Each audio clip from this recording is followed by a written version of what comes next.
You don't think it's a Norval? No, I don't. Not personally. And you don't know anything about... Did you paint it? No. I swear on Norval's grave and my grandmother's. Never painted that. If I could, it would look 10 times better than that. That looks like my 5-year-old son painted. Norval was Benji's, his uncle. Benji was a very nice guy when we first met him. He wasn't doing no drugs or drinking, but then Gary got him into the drugs. Really bad. He just ended up at the camp. He started off painting a few pictures of his own style, the woodland art style for Gary. And then we were sitting around one night. Either Benji or Wolf, one of Norval Morrisseau's brothers. Was the door open or closed? Well, sometimes it was open and sometimes they got locked in there. Gary would lock them in the room. So I guess so they can hide in there so no one knows what they're doing. The door was open a couple times and I went by. Benji was in the room painting and then signing the Norval Morrisseau's name onto the front of the painting. But at first we thought he was just painting his own work. Then we realized what he was doing when he started putting Norval Morrisseau's name on the back of the painting. How often would Benji or Wolf be in there painting? Probably every second day. After that, they started painting them like crazy. Benji ended up being out there more and more, and then he started calling the guest camp his studio. And Gary's a steady supply of booze, drugs. Went up there a few times. Benji was making backgrounds for the paintings and all this stuff, rolling around butt naked in paint on canvas when he's all messed up. And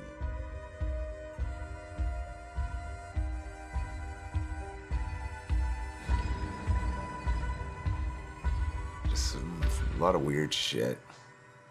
How many paintings were being done?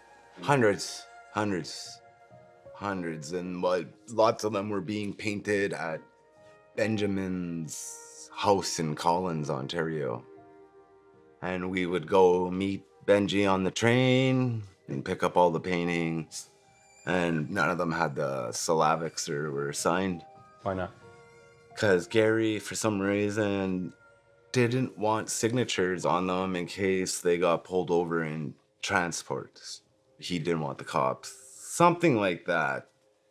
Gary would whisk him away to the back room with a, brush and some black paint, and on the syllabics went, and dry brush style in the back.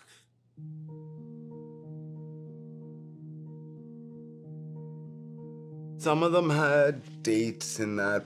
Like, Gary would say what year they are and everything, right? Like, he acted like, he had a special bond with every single painting. Like, to me, a lot of it all looked the same.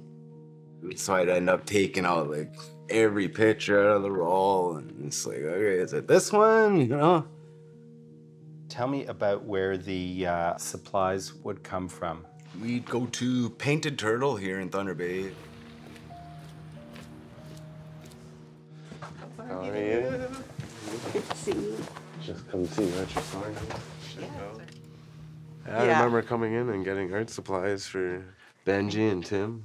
Yeah. I remember asking Gary, what are you doing with all this canvas? And he said, oh, I'm buying Christmas gifts for all the Aboriginals up north. And Gary would actually get me or my mom to go with him, and we would present our status card so he didn't have to pay the tax on everything. And does Benji still come in? yeah, he's been coming in for. I wonder if he's doing his own work, years. or have you seen anything? I haven't seen his work. Well, it's a weird thing, eh? I've tried to find his work online because he said he sells online. I can't find anything that says Benjamin Morrisseau. Really? No.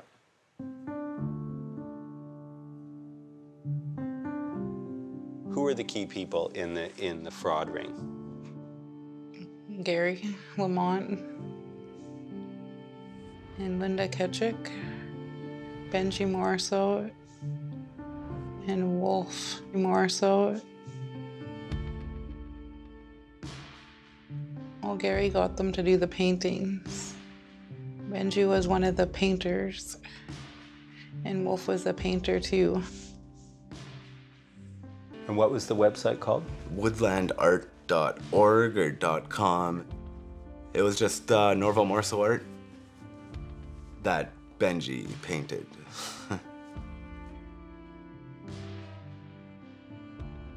People were buying through the website, and most of the customers were out west. Calgary, Edmonton, Vancouver. Dallas would help going on these trips with Gary. And at that time, that's when production was just, they're spitting them out, the Norval Morrisseau fakes.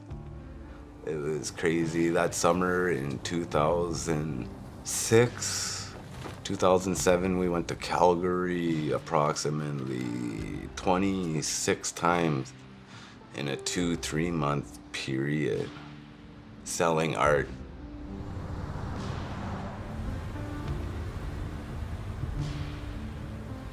How would you get there? Driving his truck every time. You know, he bought a brand new 2004 GMC Sierra, something, an extended cab, and that's how we drove, me, him, and Benji. And Benji came on 90% of the trips because he was a driver, and Gary, they'd split the driving. We'd drive to Calgary, one straight shot, 23 hours, 24 hours, sell the art, and, you know, sleep and be gone the next morning, drive straight back.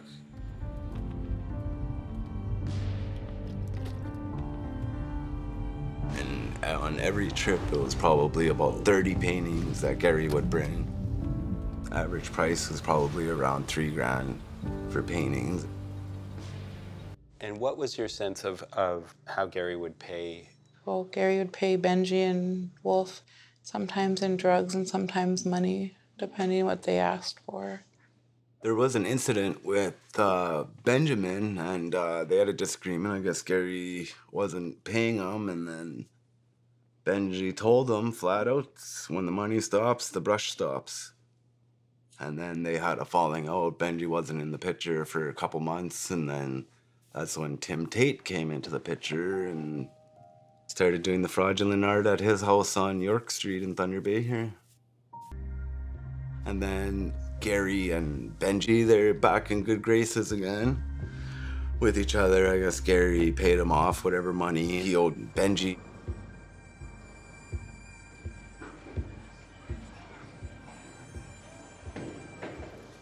There are people who say they were part of a fraud ring who have been saying that Gary Lamont was selling these paintings as Norval Morrisseau paintings. I've heard such stories, Okay. but I have no direction towards that. Let me just ask you directly. I mean, did you ever paint? No, not ever. Not ever. You never painted I paintings? paint You never Woodlands painted art. Okay, for me to sign Shaman's name would be such a bad omen on my spirit that it would probably stop me. I haven't attempted this because I already know on hand I wouldn't be able to do this thing. Okay? So I'm here today to set this record straight with you, my good man, and the rest of the art community, that I have never forged my uncle's work.